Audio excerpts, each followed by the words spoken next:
and way down we go, go, go, go, go, way down we go, go. Hello, everybody. This is Mohan Simam. You're listening to Into the Chaos podcast. Entrepreneurship is a lonely journey. Mental health and the struggles around an early stage entrepreneur are least discussed. In this ultra casual podcast, I hope to bring more awareness about the not so spoken about aspects of an entrepreneur's life, the drama, the struggles, the problem they are solving, their core values, and their accomplishments. Thank you for tuning in and hope you enjoy it. Whoa, you let your feet run wild. Thomas, come as we all go down. Yeah, but for the fall, my heart, do you dare to look me right Hey, Vasudha. in the eye? Hi Mohan, how are you? Hey, I'm doing good. It's a pleasure to have you on this podcast. It's all my pleasure too. Thank you for calling me. No problem. Thank you so much. And it's been a long time since we met, and I miss coming to Fit District. I hope to see you soon over there once again. Absolutely. I've moved back to town, so it's going to happen very soon, hopefully. Nice. Glad to hear that. Awesome. And I actually miss Smokey and Tipsy too. I know. Actually, a lot of TFD members, they talk more about them. And, They should. It's nice to hear how they're connected with us, not just with... Yeah. I mean, they are like a part of the fitness experience for us. Absolutely. That was, all of that makes TFD what it was. Awesome. So, Vasudha, you've been an inspiring woman, and you guys run this, gym that transformed my life in many ways, actually. Tell us about your journey, how you're here, where you're from, and all the way through. Yeah. So, thankfully, Mohan, I've been born and brought up in a family which is extremely open towards sports and fitness and not just academics, which is really a blessing for me. So when I was a child, my parents enrolled me into swimming, and then things went really well. I was swimming at a grade. I had a eardrum rupture, due to which I had to discontinue my journey as a sports player. And after which, somehow, that was a very demotivating and a low phase for me, where I discontinued not just with my sport, but also staying fit. And that was the time when I had put on a lot of weight. From 54 kgs of body weight, I suddenly shot up to 75 kgs in a span of about 2 years, which was very drastic. And my parents were not able to accept the fact, someone who was so fit and looked fit, who was so physically strong, is now not even bothered about how her health is, taking a step back with every passing day. And once again, my parents were the one who started getting me involved into fitness activities. No, you should be doing something about it. And I was still not bothered. I just never felt the motivation. However, because of them, I had to get started with this journey. And I think maybe a couple of years I was doing it out of force. And then when I started seeing results, I started seeing phenomenal changes, more than physical, in phenomenal changes in my confidence, in my body language, the way I started becoming more towards an extrovert person. And all of this was happening only by being physically active, by doing any form of fitness, And that's when I realized that, wow, fitness is not just about being physically fit or looking fit or losing weight, but it is also a lot more about how you can mentally and emotionally feel better and, take up challenges, be more disciplined. So that's when the importance of fitness started to dwell into me, and I took up fitness as a profession. And once again, I would like to thank my parents. They agreed to all of this. The reason why I'm thanking them again and again, because I come from a conservative family or a community, the Agarwal community. And back then, I'm talking about like 15 years, 16 years ago, a trainer's profile was not counted as a reputed profile, but my parents were like, if you like it, why don't you do it? So, that's how I started. When I started with my coaching journey, I was still 68 kgs, which is towards the bulky size. However, what really was appreciated by all the clients that I had was the energy, the zeal that I had, every day, the enthusiasm that I had for sessions and the way I was with them. And that was very motivating. I started to do many more certifications, and in that course, I started losing weight. I started becoming more fitter. And the more I learned about functioning of human body and different forms of exercises, the more I started respecting myself, the way the body moves, and I started realizing how important it is for every single human being, whether it is a small child who is 4 years, 5 years old, or an extremely elderly person, how important it is for everyone to, do some sort of physical activity every single day. And that is when you're leading a wonderful life. Because if you can take care of your health, you can take care of anything, you can achieve any. And if you're taking care of yourself, you suddenly realize that everyone around you are taking care of you, have respect for you, and therefore they get inspired and want to do the same. They also say that, hey, I want to be like that. I want to do that, which in return is not just beneficial to an individual, but you're also inspiring so many others to lead a healthy life. True. So, yeah. That is amazing. Yeah, like in short, if I would like to say how my journey started and how it has ended, I am happy that it started from a fat to a fit phase, or rather fit to fat and fat to fit, because today I appreciate a lot of things, and that is the reason why I'm into amazing to how by the end of the day I feel so content and satisfied helping everyone around me, so that's a very good feeling for me. Absolutely. Yeah. That is like a very sustainable mindset towards progress, right? Generally, so the mood swings exist for everybody, and especially if you're entrepreneur carrying a lot of risk on your shoulders, it's also emotionally kind of challenging.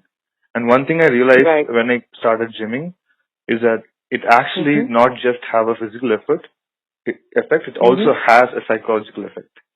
So, absolutely, Mohan. Like I mentioned earlier, it's not just about, looks and being physically fit, but any form of physical activity in a day makes you feel happy in many ways, emotionally, psychologically, mentally. It feels fabulous. And I guess to all our listeners who are listening to us right now, the best way would be is, if you're feeling low right now as you listen to us, go indulge in 30 minutes of a workout, whether it's running or anything that you would want to do, and see how your mood changes. I think that's the best way that you can understand where we both are coming from. Very true. And see, these days, we travel a lot. There's a sizable portion of the population who have to sort of constantly travel and stuff. That puts their, time and food availability not under their control, right? So what kind of, fitness advice would you give, as a star coach, for people like us? So, Mohan, one thing that I would like to specifically add over here, that 2020, where we all have witnessed the pandemic, things have moved a lot online, So now the excuse that, hey, I cannot take out time to go to a gym, should not exist is what I feel, because there's so many options online. There are wonderful coaches online who are conducting these 15 to 30 minute to 1 hour sessions, online sessions where they have to just subscribe for it and they can do these sessions anywhere, any time of the day without any equipment, where they don't have to worry about, what they're carrying along, where are they going to stay, anything like that. So one thing is that everyone has got an opportunity over here to progress with their fitness, irrespective of the time or the place they are in. And second thing is, what I would like to add over here is, if there's really no time on hand to indulge in physical workout, then maybe you can be a little more cautious about what you eat. Mm-hmm. So focus more on the kind of food you're eating, because the other fact is, when we all travel, we kind of go all out on food. So while we are doing that, maybe we should check the amount of food that we are consuming, the quality of the food that we are consuming, and probably breaking down the meals into smaller meals at regular intervals would be very beneficial. Maintaining a time would be the most important thing over here. If you have decided to eat your lunch at 1:30, then make sure that all the lunch the lunch meals are consumed at that hour. So At least the system is working well.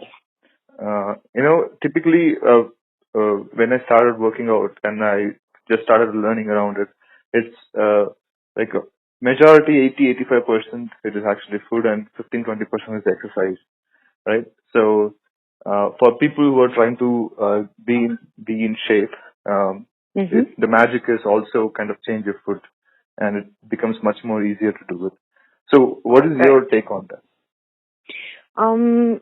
Yes, you are right. However, I would like to say that it would be more of a 50-50% when, as per my thought process and my experience being a coach goes in. The reason I say that is because even if you are eating nutritious food and not working out, you're losing onto a lot of aspects of being fit, To me, fitness means you should be prepared by all means for the unknown. And tomorrow, if for example a dog chases you, you should be able to run and jump. And therefore, I would like to say that 50-50 is a good ratio, because while food helps you to tone down and be a lot more leaner, fitness is helping you to look fitter and make you stronger. Okay. So I would, as much as yes, as per the study says it's 70-30, it varies from person to person and from each course to course. I would like to put it as 50-50, because if you are working out really hard but not taking care of your diet, it's not going to give you, as many benefits as you would expect, or vice versa. So both go hand in hand. Because I come across a lot of clients, they say, hey, I worked out today, I can eat whatever I want to, or they also say, oh, I didn't work out today, so you know what, I'm going to skip a meal. Both are wrong. Okay. And what would be a winning strategy to win a soulmate? Why? This is why is because millennials these days are they're smart, they're busy, they're ambitious, and they sort of grew a lot more comfortable with themselves. Compromises, or there's not much room for compromise and stuff. Tinder and Bumble has messed us up a little bit. What would be a winning strategy to win a soulmate? So the only strategy that I would like to tell everyone is, please take care of yourself, love yourself, love yourself the way you would want your soulmate to love, because when I am taking care of myself, I am creating a standard for the opposite person to be able to do the same. I'm creating a certain form of respect for my soulmate. So tomorrow, firstly, I'm not putting any responsibility on my soulmate that, okay, you know what, you have to take care of me, you have to love me, irrespective of whether I do it for myself or not. True. He or she would not do it after a point because they see that you're not respecting yourself, so why should I do it? So the only strategy is do everything for yourself first, the way you would want anybody else to do it for you, and the right one will just, come your way. Because if the way you live, the way you take care of yourself, or the way you love yourself is intimidating for the opposite person, they themselves would not walk into your life. So yeah, Mohan, in short, I would just like to say that the way you would love yourself, the way you respect yourself, you would take care of yourself, is the way you would do that for others and the way others will do it for you. When this happens, you automatically leave no scope or not much scope for further arguments or expectations. Very well said, Vasudha. Thank you so much for sharing your story with us. We would actually like to do more podcasts with you in the future. Definitely. I would love to be a part of it. Thank you so much, Mohan, for inviting me. Oh, baby,